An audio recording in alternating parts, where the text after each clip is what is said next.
Story 9 of Day and Night Stories by Algernon Blackwood. This recording is in the public domain. Story 9, An Egyptian Hornet. The word has an angry, malignant sound that brings the idea of attack vividly into the mind. There is a vicious sting about it somewhere. Even a foreigner, ignorant of the meaning, must feel it. A hornet is wicked. It darts and stabs, it pierces, aiming without provocation for the face and eyes. The name suggests a metallic droning of evil wings, fierce flight, and poisonous assault. Though black and yellow, it sounds scarlet. There is blood in it, a striped tiger of the air in concentrated form. There is no escape if it attacks. In Egypt, an ordinary bee is the size of an English hornet, but the Egyptian hornet is enormous. It is truly monstrous, an ominous, dying terror. It shares that universal quality of the land of the Sphinx and pyramids, great size. It is a formidable insect, worse than scorpion or tarantula. The Rev. James Milligan, meeting one for the first time, realized the meaning of another word as well, a word he used prolifically in his eloquent sermons: devil. One morning in April, when the heat began to bring the insects out, he rose as usual betimes, and went across the wide stone corridor to his bath. The desert already glared in through the open windows. The heat would be afflicting later in the day, but at this early hour the cool north wind blew pleasantly down the hotel passages. It was Sunday, and at 8:30 he would appear to conduct the morning service for the English visitors. The floor of the passageway was cold beneath his feet in their thin native slippers of bright yellow. He was neither young nor old. His salary was comfortable. He had a competency of his own, without wife or children to absorb it. The dry climate had been recommended to him, and the big hotel took him in for next to nothing. And he was thoroughly pleased with himself, for he was a sleek, vain, pompous, well-advertised personality, but mean as a rat. No worries of any kind were in his mind, as, carrying sponge and towel, scented soap and a bottle of Scrubb's ammonia, he travelled amiably across the deserted, shining corridor to the bathroom.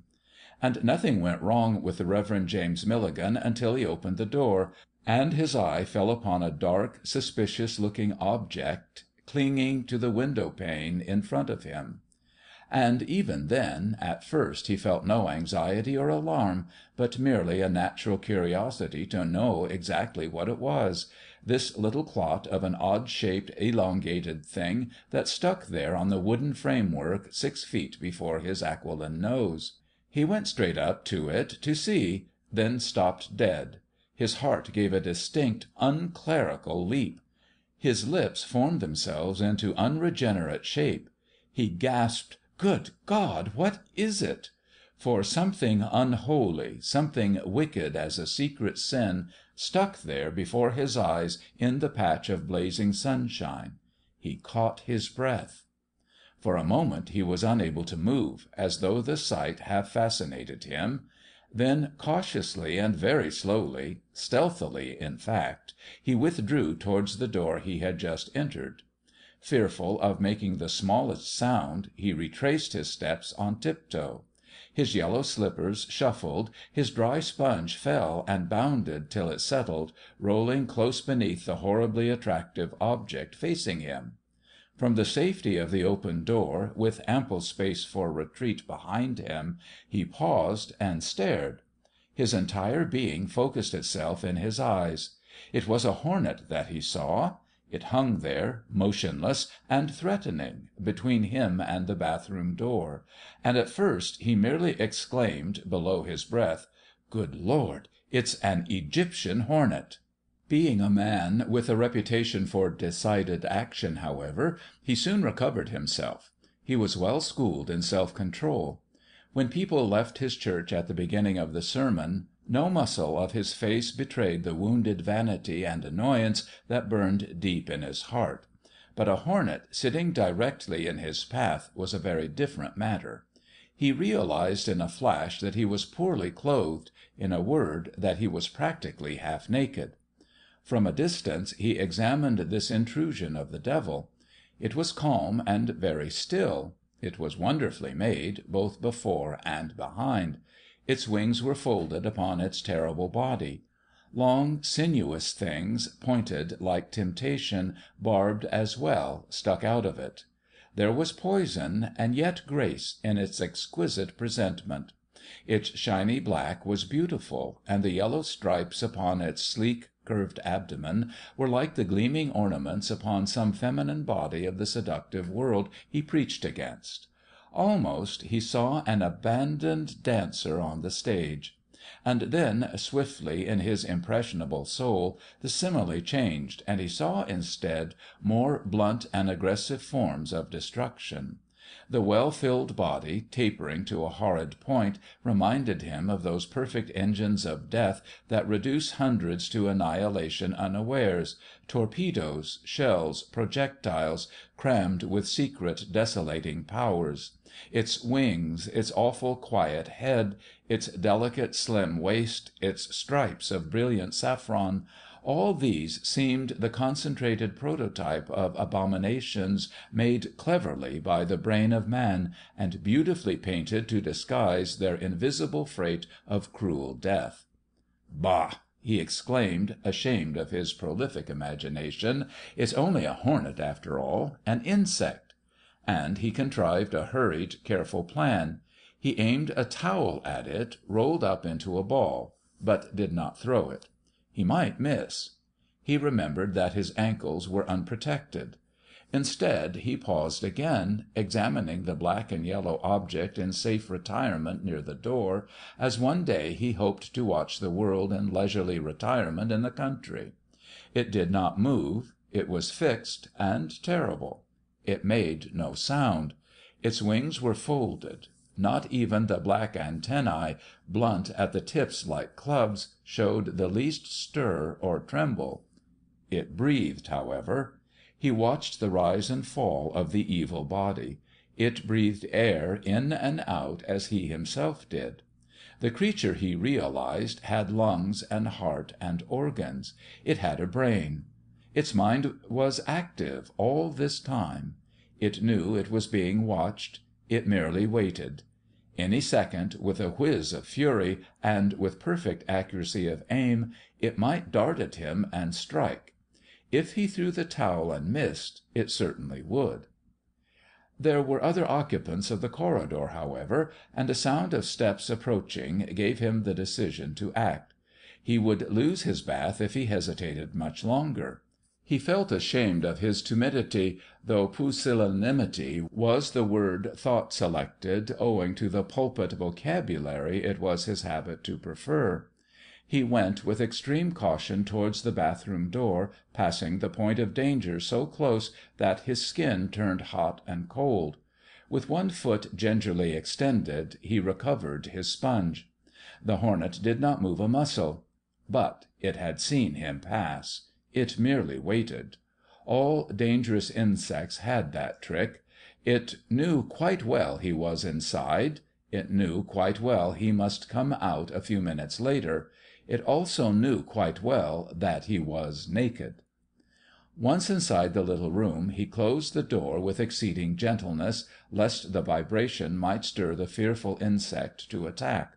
The bath was already filled, and he plunged to his neck with a feeling of comparative security. A window into the outside passage he also closed, so that nothing could possibly come in. And steam soon charged the air and left its blurred deposit on the glass. For 10 minutes he could enjoy himself and pretend that he was safe. For 10 minutes he did so. He behaved carelessly, as though nothing mattered, and as though all the courage in the world were his. He splashed and soaped and sponged, making a lot of reckless noise. He got out and dried himself. Slowly the steam subsided, the air grew clearer, he put on dressing gown and slippers, and it was time to go out. Unable to devise any further reason for delay, he opened the door softly half an inch, peeped out, and instantly closed it again with a resounding bang. He had heard a drone of wings. The insect had left its perch and now buzzed upon the floor directly in his path. The air seemed full of stings. He felt stabs all over him. His unprotected portions winced with the expectancy of pain. The beast knew he was coming out and was waiting for him. In that brief instant he had felt its sting all over him, on his unprotected ankles, on his back, his neck, his cheeks, in his eyes, and on the bald clearing that adorned his Anglican head. Through the closed door he heard the ominous, dull murmur of his striped adversary as it beat its angry wings. Its oiled and wicked sting shot in and out with fury. Its deft legs worked. He saw its tiny waist already writhing with the lust of battle. Ugh! That tiny waist! A moment's steady nerve and he could have severed that cunning body from the directing brain with one swift, well-directed thrust. But his nerve had utterly deserted him. Human motives, even in the professedly holy, are an involved affair at any time. Just now, in the Reverend James Milligan, they were quite inextricably mixed. He claims this explanation, at any rate, in excuse of his abominable subsequent behaviour. For exactly at this moment, when he had decided to admit cowardice by ringing for the Arab servant, a step was audible in the corridor outside, and courage came with it into his disreputable heart. It was the step of the man he cordially disapproved of, using the pulpit version of hated and despised. He had overstayed his time, and the bath was in demand by Mr. Mullins. Mr. Mullins invariably followed him at 7:30. It was now 7:45, and Mr. Mullins was a wretched drinking man, a sot. In a flash the plan was conceived and put into execution. The temptation, of course, was of the devil. Mr. Milligan hid the motive from himself, pretending he hardly recognized it. The plan was what men call a dirty trick. It was also irresistibly seductive. He opened the door, stepped boldly, nose in the air, right over the hideous insect on the floor, and fairly pranced into the outer passage. The brief transit brought 100 horrible sensations: that the hornet would rise and sting his leg, that it would cling to his dressing gown and stab his spine, that he would step upon it and die, like Achilles, of a heel exposed. But with these and conquering them was one other stronger emotion that robbed the lesser terrors of their potency, that Mr. Mullins would run precisely the same risks 5 seconds later, unprepared. He heard the gloating insect buzz and scratch the oilcloth. But it was behind him. He was safe.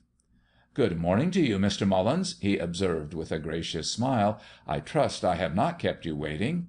"Mornin'," grunted Mullins sourly in reply, as he passed him with a distinctly hostile and contemptuous air. For Mullins, though depraved, was perhaps an honest man, abhorring parsons and making no secret of his opinions, whence the bitter feeling. All men, except those very big ones who are supermen, have something astonishingly despicable in them. The despicable thing in Milligan came uppermost now. He fairly chuckled. He met the snub with a calm, forgiving smile, and continued his shambling gait with what dignity he could towards his bedroom opposite. Then he turned his head to see. His enemy would meet an infuriated hornet, an Egyptian hornet, and might not notice it. He might step on it. He might not. But he was bound to disturb it and rouse it to attack. The chances were enormously on the clerical side, and its sting meant death. "May God forgive me," ran subconsciously through his mind, and side by side with the repentant prayer ran also a recognition of the tempter's eternal skill. "I hope the devil it will sting him." It happened very quickly. The Reverend James Milligan lingered a moment by his door to watch. He saw Mullins, the disgusting Mullins, step blithely into the bathroom passage. He saw him pause, shrink back, and raise his arm to protect his face. He heard him swear out loud, "What's the damned thing doing here? Have I really got 'em again?" And then he heard him laugh, a hearty, guffawing laugh of genuine relief. "It's real!" The moment of revulsion was overwhelming. It filled the churchly heart with anguish and bitter disappointment. For a space he hated the whole race of men. For the instant Mr. Mullins realized that the insect was not a fiery illusion of his disordered nerves, he went forward without the smallest hesitation. With his towel he knocked down the flying terror. Then he stooped. He gathered up the venomous thing his well-aimed blow had stricken so easily to the floor. He advanced with it, held at arm's length, to the window. He tossed it out carelessly. The Egyptian Hornet flew away uninjured, and Mr. Mullins, the Mr. Mullins who drank, gave nothing to the church, attended no services, hated parsons, and proclaimed the fact with enthusiasm, this same detestable Mr. Mullins went to his unearned bath without a scratch. But first he saw his enemy standing in the doorway across the passage, watching him, and understood. That was the awful part of it. Mullins would make a story of it, and the story would go the round of the hotel. The Reverend James Milligan, however, proved that his reputation for self-control was not undeserved. He conducted morning service half an hour later with an expression of peace upon his handsome face. He conquered all outward sign of inward spiritual vexation. The wicked, he consoled himself, ever flourish like green bay trees. It was notorious that the righteous never have any luck at all. That was bad enough. But what was worse, and the Reverend James Milligan remembered for very long, was the superior ease with which Mullins had relegated both himself and Hornet to the same level of comparative insignificance. Mullins ignored them both, which proved that he felt himself superior. Infinitely worse than the sting of any hornet in the world, he really was superior. End of Story 9.